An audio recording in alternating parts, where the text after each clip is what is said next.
அனைவருக்கும் வணக்கம். Welcome to NPSC Ganesh YouTube channel. Friends, நம்ம டெட்டுக்காக தமிழ் வீடியோ பதிவுகள் பார்த்து வரோம். இந்த வீடியோ பதிவில் பார்த்தீங்கன்னா 6th ஸ்டாண்டர்டு தமிழில் ஒரு 50 முக்கியமான கேள்விகள் என்னங்கிறத பார்த்துடலாம். கண்டிப்பாக இந்த வீடியோ பதிவுகள்லாம் உங்கள் ரிவிஷனுக்கு ரொம்ப யூஸ்ஃபுல்லாக இருக்குன்னு நம்புகிறோம். முதல் கேள்வி பாருங்கள். முதல் எழுத்துக்களின் எண்ணிக்கை எவ்வளவு?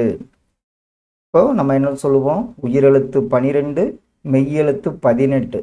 இந்த 30 எழுத்துக்கள் தான் முதல் எழுத்துக்கள். அப்போது முதல் எழுத்துக்களின் எண்ணிக்கை 30 ஆகும். மாணிக்கம் என்னும் இயற்பெயர் யாருடையது? மாணிக்கம் இந்த இயற்பெயரை கொண்டவர் இதில் துரைமாணிக்கம் என்பது அவருடைய இயற்பெயர். பெருஞ்சித்திரனார் என்பது சரியான பதில். கழுத்தில் ஆடுவது என்ன? தாரா, கணையாளி, தண்டை, மேகலை. கழுத்தில் ஆடுவது தார். தார்னா அதற்கு நம்ம பார்த்துருப்போம் மாலை எனவும் பொருள்படும். இலக்கணம் எத்தனை வகைப்படும்? தமிழ் இலக்கணத்தில் வகைகள் எத்தனை? ஆப்ஷனில் இலக்கணம் பார்த்திங்கன்னா 5 வகைப்படும். அது 5 நமக்கு தெரியும். எழுத்து, சொல், பொருள், யாப்பு, அணி அப்படின்னு இலக்கணம் 5 வகைப்படும். அடுத்த ஒன்று பாருங்க. கீழ்வரும் எழுத்தில் மென்மையாக ஒலிக்க வேண்டியது எந்த எழுத்து? மென்மையாக ஒலிக்க வேண்டியது எந்த எழுத்து? இ, இல், இப் இதெல்லாம் வன்மையாக தான் வரும். இன் என்பது மென்மையாக ஒலிக்க வேண்டிய எழுத்தாகும். எழுத்துக்களின் வகைகள் என்ன? இப்போ நம்ம குரில், நெடில் அப்படின்னு எழுத்துக்களின் வகைகள் 2 என்பது சரி. நாள் முழுவதும் வேலை செய்து களைத்தவர்க்கு கிடைப்பது என்ன? நாள் முழுவதும் ஒருத்தர் வேலை செய்கிறாரு, அவர் களைத்தவருக்கு கிடைப்பது கண்டிப்பாக அவருக்கு என்ன வரும்? அசதி என்பது சரி. பாரதிதாசனின் கூற்றுப்படி சோர்வினை நீக்கி ஒளிரச் செய்யும் தமிழ் எதனை போன்றது? பாரதிதாசனின் கூற்றுப்படி சோர்வினை நீக்கி ஒளிரச் செய்யும் தமிழ் எதை போன்றதுன்னு பார்த்தீங்கன்னா தேன் போன்றது என்பது சரியான பதில். மேதினி என்பதன் பொருள் என்ன? இதில் பார் அப்படின்னு சொல்லுவோம். மேதினி அப்படின்னா உலகம் என பொருள்படும். ஆ என்னும் எழுத்து குறிக்கும் எண் என்ன? இப்போ பார்த்தீங்கன்னா சில டிஎன்பிஎஸ்சி ஆகட்டும், டெட் ஆகட்டும், இது மாதிரி எண்களை கொடுத்து அதனுடைய தமிழ் என்ன அதெல்லாம் நம்ம பார்த்துருப்போம். ஷார்ட்கட்டாக முதல்ல நம்ம கொடுத்துருப்போம். காலை உணவை நன்கு சமைத்து ருசித்து சாப்பிடு என்று அம்மா கூறினாள். இதான் அதனுடைய ஷார்ட்கட்டாக வரும். அம்மா ஆங்கிறது எண் அதாவது 8ஐ குறிக்கும். எண் 8ஐ குறிக்கும். பின்வருவனவற்றுள் எது இலக்கண நூல்? கொடுக்கப்பட்ட ஆப்ஷனில் பாருங்க. 8 தொகை, 10 பாட்டு, நாலடியார். இதில் பார்த்தீங்கன்னா நன்னூல். இவர் பவனந்தியாரால் இயற்றப்பட்டது. இதுதான் இலக்கண நூலை சாரும். மெய் என்பதன் பொருள் என்ன? மெய்னா எதை குறிக்கும்? மெய் என்பது உடலை குறிப்பதாகும். பூவின் நிலைகள் எத்தனை? இதில் அரும்பு, முட்டு, மலர், போது அப்படின்னு பார்த்துருப்போம். பூவின் நிலைகள் பார்த்திங்கன்னா மொத்தம் 7 நிலைகள் உள்ளன. 2 மாத்திரை அளவுள்ள ஓரெழுத்து சொல் என்ன? இதில் கை, நோ, தை இதெல்லாம் பார்த்திங்கன்னா ஒரு மாத்திரையில் வரும். பூ என்பது 2 மாத்திரை அளவுள்ள ஓரெழுத்து சொல்லாகும். மா என்னும் சொல் குறிப்பது அல்லது குறிப்பவை எவை? மா மாங்கிறது பார்த்தீங்கன்னா அழகு, வயல், வண்டு இதையெல்லாம் குறிக்கும். ஆப்ஷன் ஏ மற்றும் பிங்கிறது சரியான ஒன்று. ஆப்ஷன் சி வயல், வண்டு என்பதை குறிக்கும். தாசன் என்பதன் பொருள் என்ன? தாசன் அப்படின்னா அதனுடைய பொருள் பார்த்தீங்கன்னா அடிமை என பொருள்படும். சேர்த்தெழுது நிலவு கூட்டல் என்று. இதை சேர்த்தெழுத்த நமக்கு கிடைப்பது என்ன? நிலவு கூட்டல் என்றுனா என்ன வரும்? கண்டிப்பாக நிலவென்று என்பது சரியான விடை. உயர்வு அல்லாத திணை என்று குறிக்கப்படுவது எந்த திணை? உயர்வு அல்லாத திணை அப்படிங்கிறது என்னதோ அக்ரிணியை குறிக்கும்.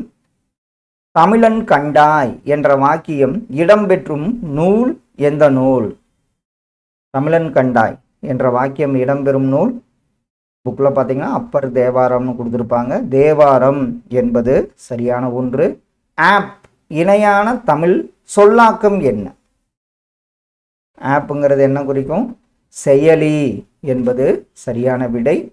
நிறை குறைகளை நம் வாழ்வில் சுட்டி காட்டுவது எந்த வகை தமிழ்? நிறை குறைகளை நம் வாழ்வில் சுட்டி காட்டுவது கண்டிப்பாக என்ன வரும்? நாடகத்தமிழ் என்பது சரியான ஒன்று. நெல் வரகு என்பவற்றின் தாவர இலை பெயர்கள் என்ன? இது ஒரு முக்கியமான கேள்வி. நெல் வரகு இதற்கு என்னன்னு சொல்லுவோம்? வரகுத்தாள், நெல் தாள். தாள் என்பது சரியான விடை.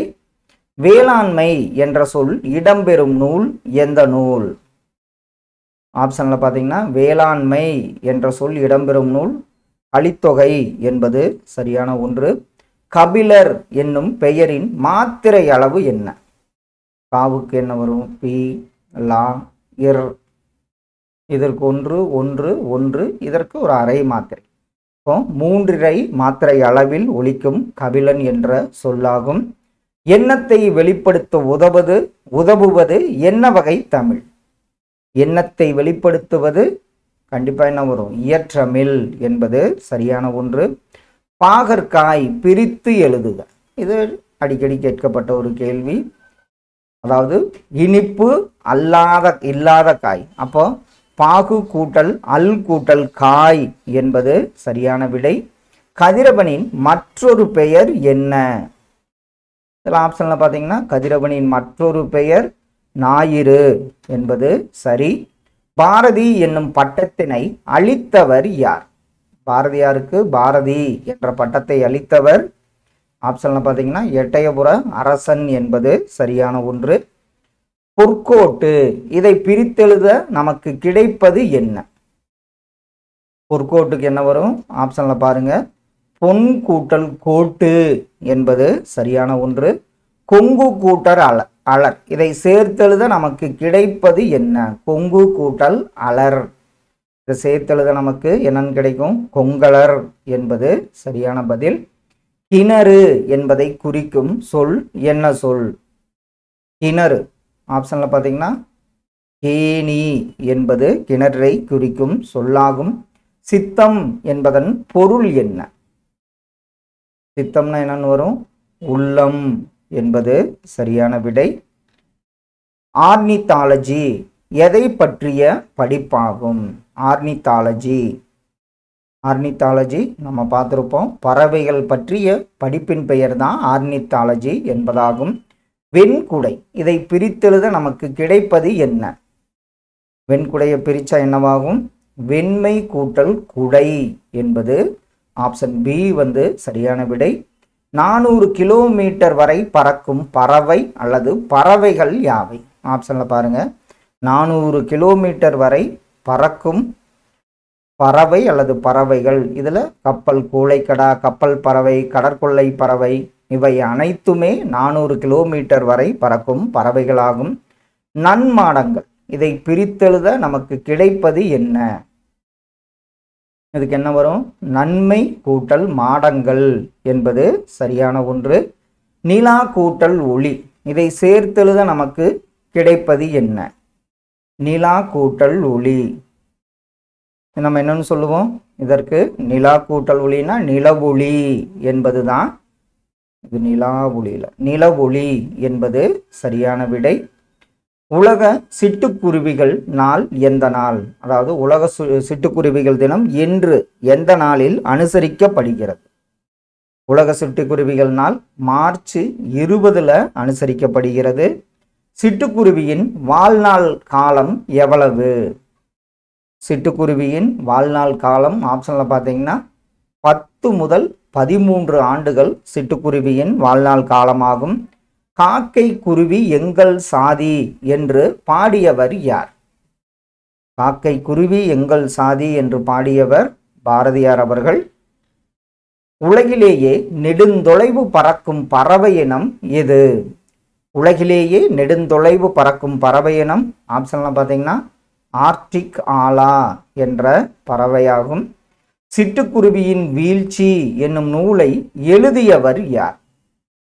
சிட்டுக்குருவியின் வீழ்ச்சி இது பார்த்தீங்கன்னா யாருன்னு பார்த்தீங்கன்னா சலீம் அலி அவர்கள். பறவை மனிதன் என்று அழைக்கப்படுபவர் யார்? சலீம் அலி அவர்கள் தான் இந்தியாவின் பறவை மனிதர் என்று அழைக்கப்படுகிறார். ஒருவருக்கு சிறந்த அணி என வள்ளுவர் குறிப்பிடுவது எதை? ஒருவருக்கு சிறந்த அணின்னு பார்த்தீங்கன்னா இன்சொல் என்பதுதான் ஒருவருக்கு சிறந்த அணி என்று வள்ளுவர் குறிப்பிடுகிறார். சிறகடிக்காமல் பறக்கும் பறவை எந்த பறவை? ஆப்ஷன்ல பார்த்தீங்கன்னா கப்பல் பறவை. இதுதான் சிறகடிக்காமல் பறக்கும் பறவையாகும். பறவைகள் வலசை போதல் பற்றி பாடிய புலவர் யார்? பறவைகள் வலசை போதல் பற்றி பாடிய புலவர் 1500 ஆண்டுகளுக்கு முன்னர் அப்படின்னே பார்த்தோம். சத்திமுத்த புலவராவார். கூந்தல் என்பது எதன் இலை பெயர்? இதில் ஆப்ஷனில் பார்த்தீங்கன்னா என்னன்னு சொல்லுவோம்? கமுகு கூந்தல். கமுகுன்னா எதை பொருள்படும்? பாக்கு என பொருள்படும். தமிழ் எழுத்துக்களில் பெரும்பான்மையாக அமைந்திருப்பவை எந்த வகை எழுத்துக்கள்? தமிழ் எழுத்துக்கள்ல பெரும்பான்மையாக அமைந்திருப்பவை வலஞ்சுழி எழுத்துக்கள் என்பது சரியான பதில். கிழவனும் கடலும் புதினத்தில் கூறப்படும் கருத்து என்ன? கிழவனும் கடலும் புதினத்தில் கூறப்படும் கருத்துக்கள் என்னன்னு பார்த்தீங்கன்னா கிழவனும் கடலும் மனூலின் அந்த விடாமுயற்சி என்ற கருத்து புலப்படுகிறது. சார்பெழுத்துக்களின் வகைகள் என்ன? சார்பெழுத்துக்களை வகைகள் என்ன? இதில் உயிர்மை, ஆயுதம், உயிரளபடை, ஒற்றளபடை, ஔகார குறுக்கம், ஐகார குறுக்கம், அகர குறுக்கம், ஆயுத குறுக்கம்னு சார்பெழுத்துக்கள் 10 வகைப்படும். ஃப்ரெண்ட்ஸ், இன்று ஒரு 50 கேள்விகள் பார்த்தோம் 6th ஸ்டாண்டர்ட் தமிழ் ரிலேட்டடாக.